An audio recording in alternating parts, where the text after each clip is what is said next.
በእንቅልፍ ዓለም ውስጥ ሆነን አካላችን ሲያርፍ ነፍሳችን ግን በረቂቅ ዓለም ውስጥ ትጓዛለች። ታዲያ በዚህ ጊዜ ፈጣሪ የሚነግረንን ታላቅ ምስጢር ስንቶቻችን እናስተውል ይሆን? አንዳንዴ በሌሊት የምናያቸው ህልሞች ዝም ብለው የሚታዩ ሳይሆኑ የነገዋን ብሩህ ቀን የሚያበሰሩ ከፈጣሪ የተላኩ መለኮታዊ መልእክቶች ናቸው።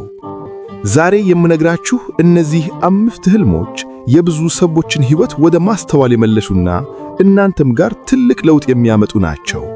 እነዚህን 5 ልዩ ህልሞች ካያችሁ በእርግጥም እጅግ በጣም ዕድለኛ ናችሁ። ምክንያቱም የሰማዩ አምላክ የበረከት የከፍታና የሰላም በሮችን ሊከፍትላችሁ ተዘጋጅቷልና። የህልሙ ምስጢር እጅግ ጥልቅ ነው። በኦርቶዶክስ ተዋሕዶ ቤተክርስቲያን አስተምህሮ እንዲሁም ከመምህራን ትምህርቶች እንደምንረዳው ህልም ከ3 ነገሮች ሊመጣ እንደሚችል ነው። ከፈጣሪ፣ ከሰይጣን ወይም ከራሳችን ውሎ እና ስነ ልቦናዊ ጫና።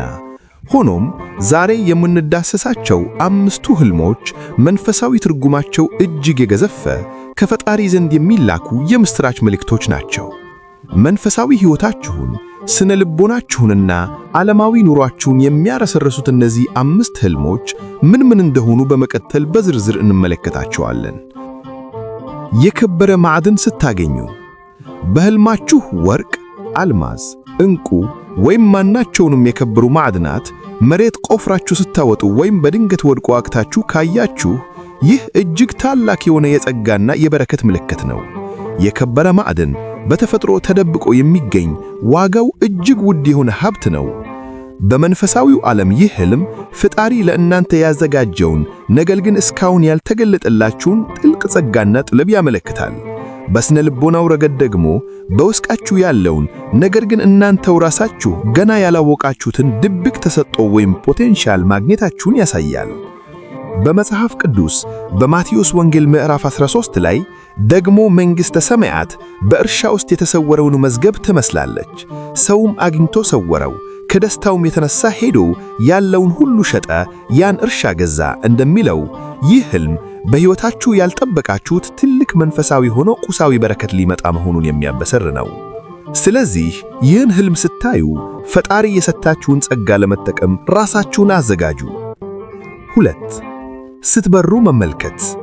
በህልም እንደ ክንፍ አውጥቶ ወይም ያለምንም ክንፍ በአየር ላይ መንሳፈፍና መብረር ብዙ ሰዎች የሚያዩት ነገር ግን ምስጢሩን የማይገባችሁ ህልም ነው። ይህን ህልም ካለማችሁ እናንተ በእርግጥ ዕድለኛ ናችሁ። ይህ ከፈጣሪ የተዘጋጀላችሁ ዕድል እንዲጸናላችሁ አጥብቅ በጸሎት መበርታት ይኖርባችኋል። መብረር ማለት ከምድር ስበት ነፃ መሆን፣ ከፍ ማለት እና ከእንቅፋቶች ሁሉ በላይ መገኘት ማለት ነው። አንድ ሰው እንዲሆኖ ነበር። በከባድ ዕዳ ጫናና በሥራ ቦታው የነበረ ፈተና ተከቦት ጭንቀት ሕይወቱን አግዶት ነበር። እየጸለየና እየሰገደ በመኝታው በሄደበት አንዱ ሌሊት በህልሙ እጅግ ከፍ ያለ ተራራ ላይ ተነስቶ ከታች ያሉትን ገደሎችና ጫኮች አልፎ በአየር ላይ በነፃነት ሲበር ያያል። ሲነቃ ልቡ በከፍተኛ ሰላም ተሞልቶ ነበር። ከጥቂት ሳምንታት በኋላ ያላሰበው የሥራ ዕድል ተከፍቶለት ዕዳውን ከመክፈሉ በላይ ኑሮ ተቆናለት። ይህ ህልም በስነ ልቦናዊ ትርጉሙ አእምሮአችሁ የነበረበትን የጭንቀት እስር ቤት ነፃ መውጣቱንና ሸክማችሁ መቃለሉን ያሳያል። በመንፈሳዊው መነጽር ደግሞ ጠላቶቻችሁ ከቆፈሩላችሁ ጉድጓድ በላይ ፈጣሪ ከፍ እንዳደረጋችሁ የሚያሳይ ነው። በትንቢተ ኢሳይያስ ምዕራፍ 40 ላይ እግዚአብሔርን በመተማመን የሚተባበቁ ግን ኃይላቸውን ያድሳሉ፣ እንደ ንስር በክንፍ ይወጣሉ፣ ይሮጣሉ አይታክሙም፣ ይሄዳሉ አይደክሙም ተብሎ እንደተጻፈው ይህ ህልም የመንፈሳዊ ከፍታና የድል አበሳሪ ነው። 3. የከበረ ዘውድ ስትደፉ ወይም ካባ ስትደርቡ። በህልማችሁ ራሳችሁ ላይ ያማረ ዘውድ ሲጫንላችሁ ወይም በክብር ሰዎች ፊት ውብ በሆነ ሁኔታ የተሰራ ካባ ለብሳችሁ ካያችሁ ይህ የክብር የሹመትና የሞገስ ምልክት ነው። ዘውድ የንግሥትናና የበላይነት ምልክት ነው። ካባ ደግሞ የክህነት፣ የዲቁና ወይም የመንፈሳዊ አባትነት ምልክት ነው። ለምእመናንም ይህ ህልም ፈጣሪ ኃጢአታችሁን በምህረቱ ሸፍኖ በሰው ፊት ሞገስን ሊሰጣችሁ መሆኑን ያሳያል። በዓለማዊ ኑሯችሁም በሥራ ቦታችሁ ዕድገት ልታገኙ፣ በትምህርታችሁ ልትመረቁ ወይም በትዳር ዓለም በክብር ልትጣመሩ እንደምትቻል የሚያሳይ ግሩም ህልም ነው። መዝሙረኛው ዳዊት በመዝሙር 4:8 ላይ ስለ ክርስቶስ ትንቢት በተናገረበት አንቀጽ ላይ ከመላእክት ጥቂት አሳነስከው፣ የክብርና የምስጋና ዘውን ጫንለት በማለት እንደዘመረው ፈጣሪ ክብራችሁን ሊመልስ ሲፈልግ ይህንን ህልም ያሳያችኋል። 4. ንብን ወይም ላም ወደ እናንተ በሰላማዊ ሁኔታ ሲመጡ። በህልም እንስሳት ተለያዩ ትርጉሞች አላቸው። ሆኖም ንብና ላም በተለይም በሰላም መንገድ ወደ እናንተ ሲመጡ ትርጉማቸው እጅግ አስደሳች ነው። ንብ የትጋት፣ የህብረት እና የጣፋጭ ፍሬ ወይም የማር ፍሬ ትምሳል ነች። ላም ደግሞ የጥጋብ፣ የበረከትና የልምላሜ ምልክት ነች። አንዲት እናት በቤተሰባቸው ውስጥ ሰላም ጠፍቶ የዕለት ጉርስ እንኳ ማግኘት ፈተና በነበራቸው ወቅት አንድ አስገራሚ ህልም አዩ። በህልማቸው እጅግ የሰባችና ያማረች ነጭ ላም ወደ ግቢያቸው በሰላም ገብታ ስታረፍ ከእርሷም ጋር ብዙ ንቦች ቤታቸው ጣሪያ ላይ ሰፍረው ማር ሲሰሩ ተመለከቱ። ይህን ህልም ካዩ በኋላ ብዙም ሳይቆይ ተበተነው ቤተሰባቸው በሰላም ተሰበሰበ።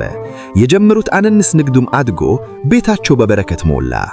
በኦሪት ዘፍጥረት ምዕራፍ 41 ላይ ፈርዖን ያያቸው ሰባቱ ሰባ ላሞች የጥጋብና የበረከት ዓመታት ምልክት እንደነበሩ ሁሉ ላም በሰላም ወደ እናንተ ስትመጣ የረሃብና የችግር ጊዜያችሁ አብቅቶ የጥጋብ ዘመን መምጣቱን ያበሰራል። ንቦች ደግሞ የመንፈሳዊ ትጋትና የእግዚአብሔርን ቃል ጣዕም ወይም እንደ ማር የሚጣፍጠው ቃሉ በሕይወታችሁ መብዛቱን ያሳያል። በሥራችሁ ትርፋማ እንደምትሆኑና ቤታችሁ በሰላም እንደሚሞላ ከተረጋገጡ ምልክቶች አንዱ ነው። 5. የከበረ ዙፋን ወይም ወንበር ላይ ስትቀመጡ።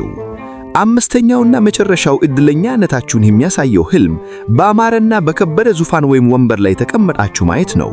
ወንበር ላይ መቀመጥ የድካም ማብቂያ፣ የእረፍት፣ የባለቤትነትና የሥልጣን ምልክት ነው። ብዙ ጊዜ ሰው ሲደክም፣ ሲነከራተር እና ቦታ ሲያጣ ይቆማል እና መጨረሻ ላይ ትክክለኛ ቦታውን ሲያገኝ ይቀመጣል። በህልማችሁ የከበረ ዙፋን ላይ ከተቀመጣችሁ በሕይወታችሁ የነበረው መነከራት አብቅቶ ፈጣሪ ባዘጋጀላችሁ የክብርና የእረፍት ቦታ ላይ ልትቀመጡ ለመሆናችሁ ያሳያል። በመንፈሳዊው ዓለም ይህ ጸንቶ መቆምና የተስፋውን ቃል መውረስ ምልክት ነው። ጌታችን በዮሐንስ ራእይ ምዕራፍ 3 ላይ እኔም ደግሞ ድል እንደነሳሁ ከአባቴ ጋር በዙፋኑ ላይ እንደተቀመጥኩኝ ድል ለነሳው ከኔ ጋር በዙፋኔ ላይ ይቀመጥ ዘንድ እሰጠዋለሁ ብሎ የተናገረው ቃል የክብር ሁሉ መጨረሻ በእረፍት ዙፋን ላይ መቀመጥ መሆኑን ያሳየናል።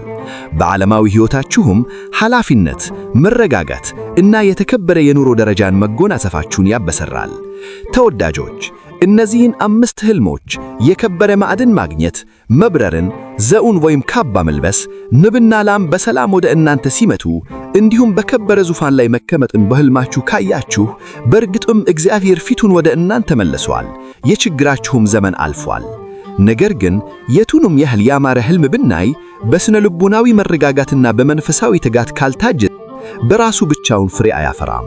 የኦርቶዶክስ ተዋህዶ አባቶቻችን እንደሚያስተምሩት ጥሩ ህልም ስናይ በኩራት ከመሙላት ይልቅ አምላኬ ሆይ ህልመ ሌሊቱን ራእየ መዓልቱን አሳምርልኝ፣ ያየሁትን በጎ ነገር በሕይወቴ ግለጥልኝ ብለን በጸሎትና በምስጋና ወደ ፈጣሪ መቅረብ አለብን።